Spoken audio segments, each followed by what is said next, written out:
Hello ladies and gentlemen, this is Blue Maximer and I'm here checking out Funk of Titans. This is from a developer called A Crowd of Monsters, I believe? So let's just go have a quick look at it. Honestly, there's not that much to see, but we'll go have a look at it anyway. So, this appears to be some kind of mobile port, although I believe it's been on Xbox One. This is PS4 and Vita. It's cross-buy and cross-save, just FYI. Not much in the way of the options menu, honestly. It would have been nice if I could turn down the music a bit, or turn up the sound effects a bit, or yada yada yada, but whatever. I finished the first world, and I'm on to the second world, and these are the titans of music that we want to get rid of, which seems a bit strange. Like, that's not musical tolerance, yada yada yada. But we'll go and have a look at what rap has for us. This game's art style is hilarious. Like, the boss of the first world literally has old-style Tommy guns coming out of her tits. And it's the most hilarious thing, because it's just so ridiculous. But anyway, this is the world map. It's a pretty typical sort of thing you expect from like a mobile port. Every level has 3 things you can get through without taking damage, collect 100 vinyls, and collect the hidden Pegasus token for the bonus level. If we hit square, it'll tell us what our objectives are, and we have to do all the objectives in order to level up. As you can see, I'm already level 4. And if I press triangle, it'll take me to the shop. Now, most of this doesn't matter, keyword being most. So you can pick a different helmet, for example. So there's a bunch of different references here, which is pretty obvious. So like if I can have a Transformer-inspired helmet on top here, Optimus Prime. And I can also come and grab a different weapon, so I can buy, say, a flaming sword. Or I can buy a giant corn on the cob. These don't have any effect whatsoever, except the specific weapon that you have determines whether or not you can get a Pegasus token on a specific level. So there might be a door blocked by a door, no, there might be a Pegasus token blocked by a door that needs to be opened by a different weapon. So, like, I'd need to get a flaming sword to open one, for example. Honestly, that annoys the shit out of me because most of the Pegasus tokens are hidden off the beaten path, but some of them are just arbitrarily locked behind a door. And I hate that so much. You can also access the Pegasus here by paying 50 vinyl to play it, so I will do that if I can't find one in the upcoming level. The most annoying thing about this whole thing, though, is that you need this traffic sign weapon in order to get inside the very first locked door you find, and you need to be hero level 9, and judging by the fact that I'm level 4 and I'm already on the second world, I'd probably need to be at the very end of the game in order to get that, which is the most annoying thing. Loading times aren't fantastic either, but it does kind of make up for it by looking relatively nice, more or less. And you're about to see that because the gear just paused, so hopefully it'll load and not crash, and here we go. So the game's an endless runner, and you've got 2 buttons.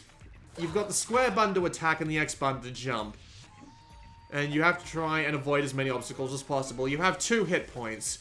One gets rid of your armor, and the other one kills you. It's a lot like Ghouls and Ghosts. It's like the only positive thing about the game is that it reminds me of Ghouls and Ghosts with the way the main character tends to dress. Ooh. Alright, yeah, that makes sense. Right, don't jump directly into the flaming pits of nonsense. Yeah, as you can see, I need the traffic sign to open this door. And now I can't go backwards.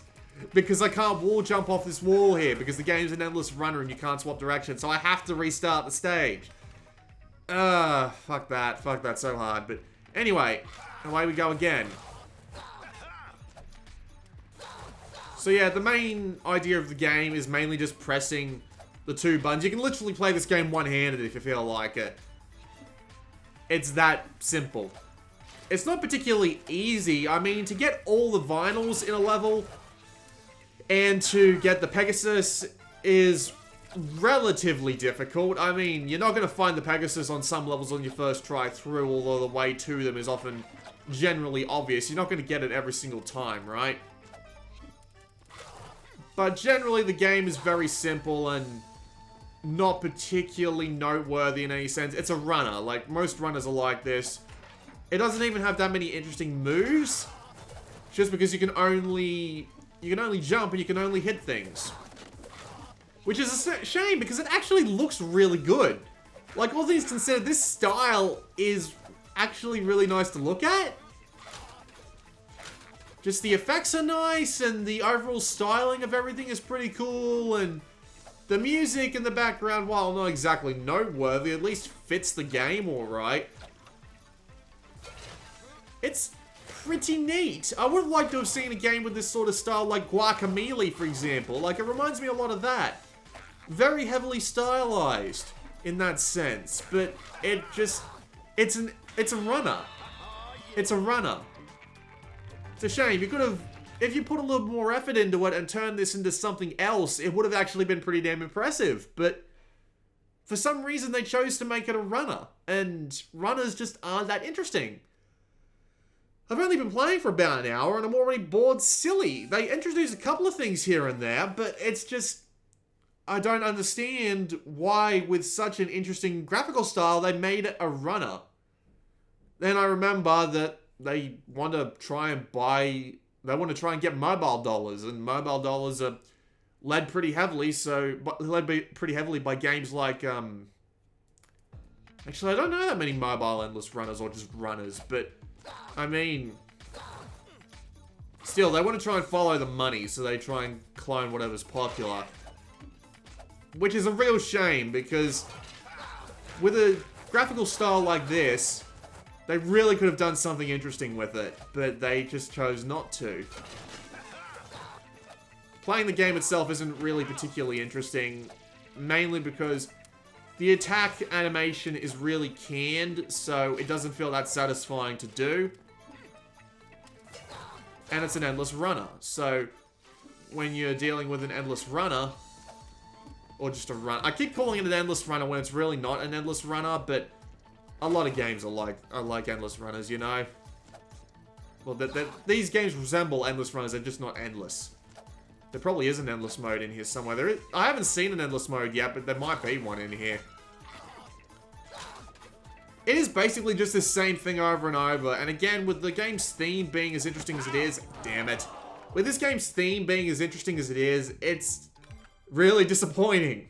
That's just a runner. Like, can you tell that I'm kind of struggling finding things to say about it? Because there's just not that much here to talk about.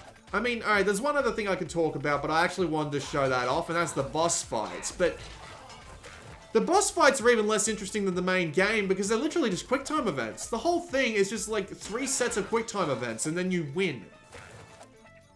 I mean, you do have to hit a specific amount of the buttons in order to succeed, but again, just not that interesting. And I mean, I can't say I'm surprised considering it's an endless runner, or just a runner, or whatever the hell you want to call it, but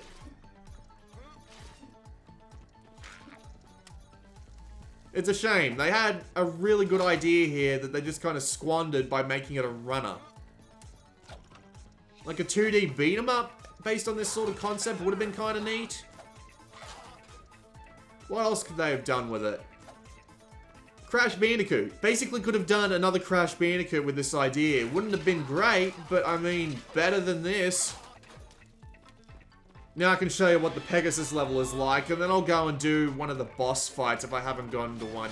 You do have to beat every level before they let you onto the next set, which is a little bit annoying, but it's also understandable considering I finished the first world in about an hour. Sure, I'd have to go back and get all the stuff again, but, you know, that wouldn't take very long either, considering. Come on, bonus level, please load. Anytime now. I can't whistle. Anyway. So it's like those old choplifter games that they used to have on the computer where you just press one button to keep yourself up in the air and you gotta try and avoid all the things. Pretty simple. I actually think it's like the same level every time, or at least a very similar level. Nah, it's not exactly the same, but it's very similar. They do tend to throw the same obstacles at you at the same time, and you can get blindsided because there is a part of this level where it splits into two, and if you don't pick the right direction, you will instantly die. But yeah, as you can see, I actually hit my record there, which is kind of impressive for me, but, you know, that's just the way things go. So yeah, that's the Pegasus bonus level. You get to play that every time you find the Pegasus, and it gives you bonus vinyls, obviously. I'll go back to the Pop World and show you the Grunt boss fight. Yeah, as I said, that's just ridiculous. Like, this style is just off the wall, and it's kind of great. That's probably meant to represent some sort of god in this mythology, but for the life of me, I could not tell you what god that represents. But anyway, let's show you one of the boss fights, which is the Grunt. See, look at this style. This style is surprisingly interesting. It's really cool, actually. Like, I'm not giving it enough credit. It looks really cool. And watch this fight. Like, it's a canned animation, sure. And this is the QuickTime event, by the way. You just have to press the buttons. Like, the only thing this game earns points for, in my personal opinion, is being a really interesting concept and looking really nice. It's a shame, because with a little bit more effort, they could have turned this into something really cool, but they chose not to, and having it be a boring runner like this is actually a great shame to the person who put in the effort to design this theme. But yeah, that's the boss. Same thing with the End of World boss fight, and I'm going to assume that they're not going to change it up for the other bosses, because why would they? Like, if that's the best way you can start off a boss encounter and then you do something completely different and awesome with the second boss, then what was the point of making that the first boss in the first place? But yeah, that was a quick look at Funk of Titans.